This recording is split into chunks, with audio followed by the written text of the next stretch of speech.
Mr. Toastmaster, fellow members and guests. I love books. If I could marry a book, I would. I also love Jewish history, and if I could marry history, I also would. It would be more difficult, but I would try. I've loved reading since my childhood, since I was very young. When I was younger, I was very shy and introverted, and reading was something that I would spend a lot of my free time on, if not all my free time. I was somewhat athletic when I was younger. I really enjoyed baseball, enjoyed softball from my father, but in yeshivas where I went, basketball was a lot more popular. That was what people generally played, that was the sport that was played, and I wasn't very good at that. I wasn't aggressive enough. So reading was the kind of outlet that really spoke to me, worked for me. In my house, we didn't allow computer games, or a very limited amount of computer games, movies, TV. So reading was really the kind of outlet that was good for me, I was good at, so that's what I really connected to. In addition, my father is a big reader, and I was able to discuss fiction books with him. Some of my favorite genres were mystery, fantasy. I had different phases. In my Agatha Christie phase, Agatha Christie is a pre-war British author, I must have read about a dozen of her books, a bunch of her short stories, and at that time, my favorite person in the world and my best friend was a British lady who had been dead for decades. When I was at Boy Scout camp, where I went for one summer, I brought a number of very large books, and it wasn't a very good idea to have that. And I was in a very tiny tent with another person, and having these large books in the tent wasn't a very good usage of the space. But again, that was my thing. In 12th grade, I started losing a bit of interest in reading fiction, and became a lot more interested in history and nonfiction, and became specifically interested in the academic study of history.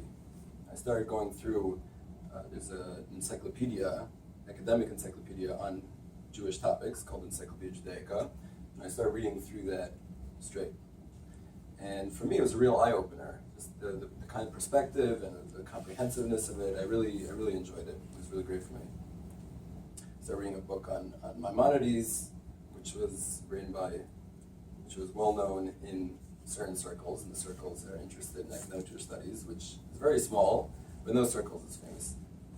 However, being that I was in yeshiva, in an Orthodox yeshiva, I was somewhat constrained. The mashgiach, the spiritual advisor, he was on top of the situation, and he was careful. You had to be careful around him.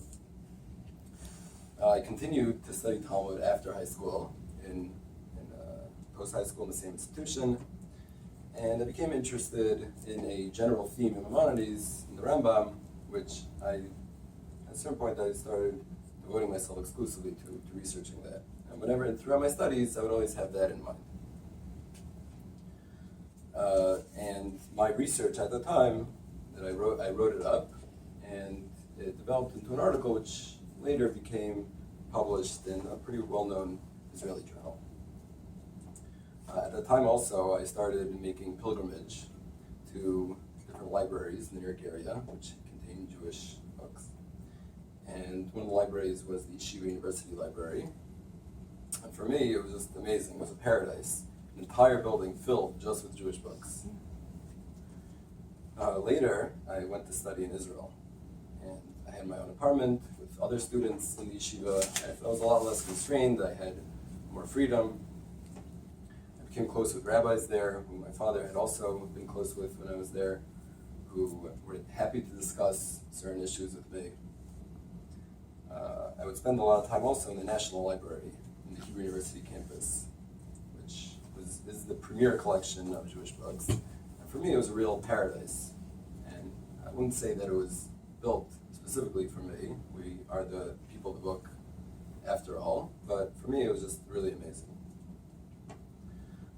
Until then, I had been self-taught. I decided I wanted to study something a bit more formally.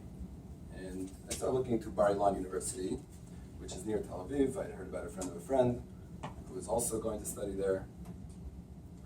And the next year I transferred to Bar Ilan University. I started studying Talmud there. And the problem, and the library there was really great. The studies really great, academically it was really amazing. The problem was the social life was essentially non-existent. I discovered a solution, which was that I was able to take books out of the library, I'd bring it home, and it was just like back in elementary school, where I would spend hours every night just reading. However, it was very difficult for me, the lack of a social life, thousands of miles away from friends and family. So I decided to come back to New York, transfer to Yeshiva University to their graduate school.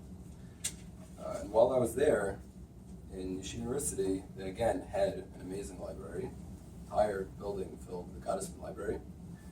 But I was able to come close to other people who were academically minded, but also knew how to have a good time outside of academics, outside of books.